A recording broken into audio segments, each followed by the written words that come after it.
Hello and welcome everyone to VV studies. आज हम international business environment का first topic ही पढ़ रहे हैं। उसमें दो और पॉइंट्स हमारे पास, एक factors leading to growth in international business और दूसरा क्या प्रॉब्लम्स फेस करते हैं। तो हम सबसे पहले यहाँ पे फैक्टर्स पढ़ेंगे कि अगर आप ग्लोबल बिजनेस करने वाले हो, अगर आप इंटरनेशनल बिजनेस करने वाले हो तो उसमें आपको क्या चार इंपॉर्टेंट फैक्टर्स को ध्यान में रखना चाहिए। तो पहला फैक्टर है लिबरलाइजेशन। अब जैसे हम अगर इंडिया की बात करें तो इंडिया में एलपीजी आया था 1992 में। LPG was liberalisation, privatisation and globalisation.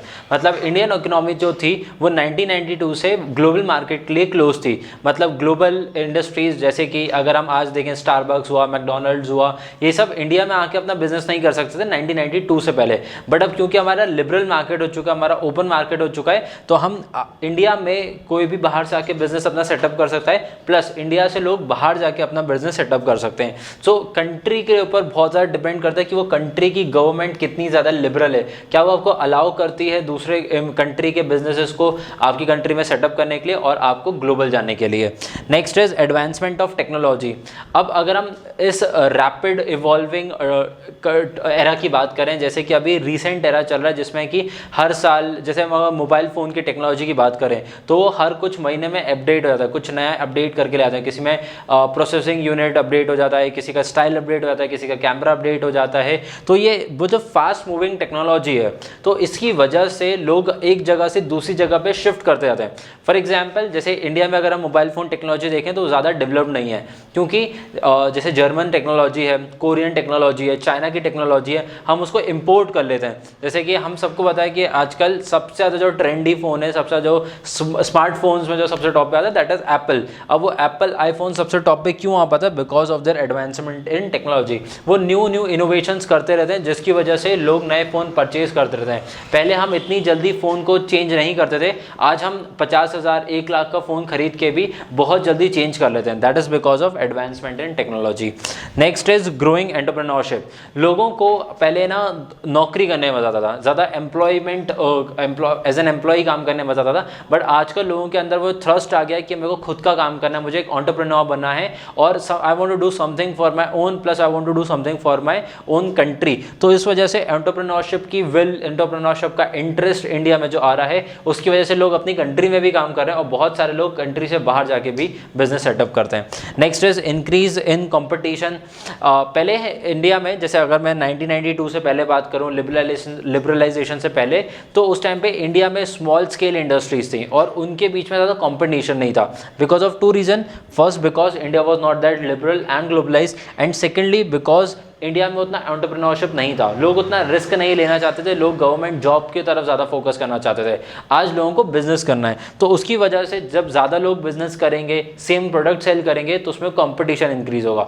अब कंपटीशन बढ़ने से कस्टमर्स को फ़ायदा होता है क्योंकि उनको एक बेटर प्रोडक्ट मिलता है जो कि क्वालिटी में भी बेटर होता है और आपको प्राइसिंग भी उसकी कॉम्पिटिटिव मिल जाती है। मतलब आपको एक सेम प्रोडक्ट, आपको अगर आज स्मार्टफोन खरीदना है तो आपको जैसे आईफोन की बात कर रहा तो आपको 1.5 लाख 2 लाख रुपए का आईफोन मिलेगा, प्लस अगर आपको कुछ सस्ता स्मार्टफोन चाहिए तो आपको कुछ हज़ार, शायद 4,000 5,000 रुपये में एक बेसिक स्मार्टफोन मिल जाएगा। तो that is because of the increase in competition. तो आप हर जगह हर तरीके का बिजनेस कर सकते हो। Now what are the problems that you face in international business. अगर आपको कोई सामान बाहर जाके बेचना है या कि कोई आपकी कंट्री में आके सामान बेच रहा है तो उसको क्या डिफिकल्टीज फेस करनी पड़ सकती हैं। First is inflation. Inflation is महंगाई दर, कि उस कंट्री में कितनी महंगाई चल रही है। जैसे कोविड-19 के आने के बाद, फिर रशिया और यूक्रेन वॉर जब चालू हो गया तो उसके बाद से कंटिन्यूसली वर्ल्ड लेवल पे या ग्लोबल लेवल पे इन्फ्लेशन रेट काफ़ी हाई चल रहे हैं। इंडिया में ऐसा उतने ज़्यादा रेट हाइक नहीं हुए हैं, but for western countries, specifically अगर हम यूएसए की बात करें, because USA is the world economic leader, तो उनका इन्फ्लेशन रेट क्योंकि बहुत ज़्यादा चल रहा है, तो इस वजह से पिछले 1.5 से 2 साल के अंतराल में या फिर कोविड के बाद से अगर हम बात करें तो बहुत ज़्यादा डेवलपमेंट नहीं हो पाया है in terms of international business. क्योंकि वहाँ मतलब मेजर जो इकोनॉमीज़ हैं, जैसे कि हम जर्मनी देखेंगे, यूएसए देखेंगे, जापान देखेंगे, या फिर हम इंग्लैंड देखेंगे, या यूके की अगर हम बात करें, फ्रांस की बात करें, तो यहाँ पे बहुत हाई इन्फ्लेशन चल रहा है। और जब इन्फ्लेशन हाई होता है, इन्फ्लेशन हाई मतलब कि आपको सामान जब महंगा मिलता है तो कस्टमर उस टाइम पे ज़्यादा परचेज नहीं करते हैं, वो उस टाइम पे फोकस करते हैं नीड बेस्ड इकोनॉमी पे, कि मुझे इस टाइम पे किस चीज़ की ज़रूरत है, दैट इज़ रोटी कपड़ा मकान, वैसे वही परचेज करूँ, मैं अपने लग्जरी के आइटम्स ना खरीदूँ। तो सब लोग अपनी सेविंग्स के ऊपर ज़्यादा फोकस करने लगते हैं at the time of inflation. Inflation. जब इन्फ्लेशन रेट कम हो जाता है तो उसके बाद वापस से वो लोग खर्च करना या स्पेंड करना वापस से स्टार्ट करते हैं। Next is national income. जैसे हम इंडिया की बात करें तो इंडिया को इस पूरे टाइम पीरियड में as much as other western countries बहुत ज़्यादा हिट बैक नहीं करा है। तो इंडिया की नेशनल इनकम काफ़ी ग्रो कर रही है और अभी हम at present we are the 5th largest economy. तो हम जीडीपी के मामले में तो बहुत ऊपर आते हैं, बट क्योंकि हमारे पॉपुलेशन हाईएस्ट है वर्ल्ड में, तो इस वजह से हमारा जीडीपी या फिर पर कैपिटा इनकम जो है वो काफ़ी कम है as compare to developed countries. तो सिर्फ उससे फर्क नहीं पड़ता कि आपकी नेशनल इनकम कितनी है, हम एज अ नेशन हम 5th नंबर पर स्टैंड करते हैं, बट एज एन इंडिविजुअल हमारा पर कैपिटा इनकम बहुत सारी कंट्रीज से अभी कम है। मतलब हमें डेवलप्ड इकोनॉमी बनने में काफ़ी ज़्यादा टाइम लगेगा। But we know one thing कि India is a developing nation. India में अभी इन्फ्लेशन रेट भी कंट्रोल्ड है, plus we are on a growing scale. मतलब अभी वर्ल्ड में जो सबसे तेज़ी से ग्रो कर रहा है दैट इज़ इंडिया। तो आप बेट ले सकते हो कि अगर आपको कोई भी बिजनेस करना है तो उसके लिए आप इंडिया में कर सकते हो, जिसकी वजह से अभी जो FDI है, FDI मतलब फॉरेन डायरेक्ट इन्वेस्टमेंट जो है, मतलब ज़रूरी नहीं है कि आपको है ना वहाँ जाके फिजिकली अपना बिजनेस सेटअप करना पड़ेगा। जो वहाँ पे एग्जिस्टिंग बिजनेस है आप उसमें भी इन्वेस्ट कर सकते हो। तो इस वजह से इंडिया का जो FDI वो पिछले कुछ महीनों में काफ़ी तेज़ी से बढ़ा है।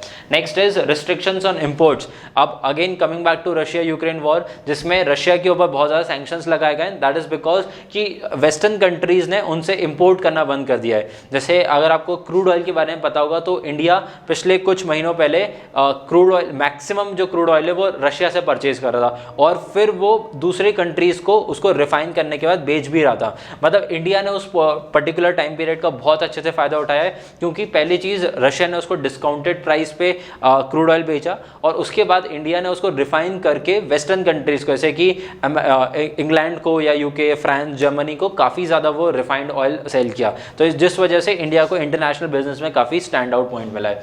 नेक्स्ट है सब्सिडीज़। अब गवर्नमेंट रोल इसमें बहुत इंपॉर्टेंट होता है, बिकॉज गवर्नमेंट आपको काफ़ी ज़्यादा सब्सिडीज़ प्रोवाइड करती है in terms of business. For example अगर हम टेस्ला की बात करें तो टेस्ला अभी एट प्रेजेंट जो बिजनेस कर रहा है that is basically from USA और उसकी जो मैन्युफैक्चरिंग सेटअप है दैट इज इन चाइना। तो इंडिया में अगर वो अपना टेस्ला सेल करता है तो वो 50 लाख की गाड़ी, उसके ऊपर 100% टैक्सेस लग जाते हैं, जिसकी वजह से वो 1 करोड़ की हो जाती है।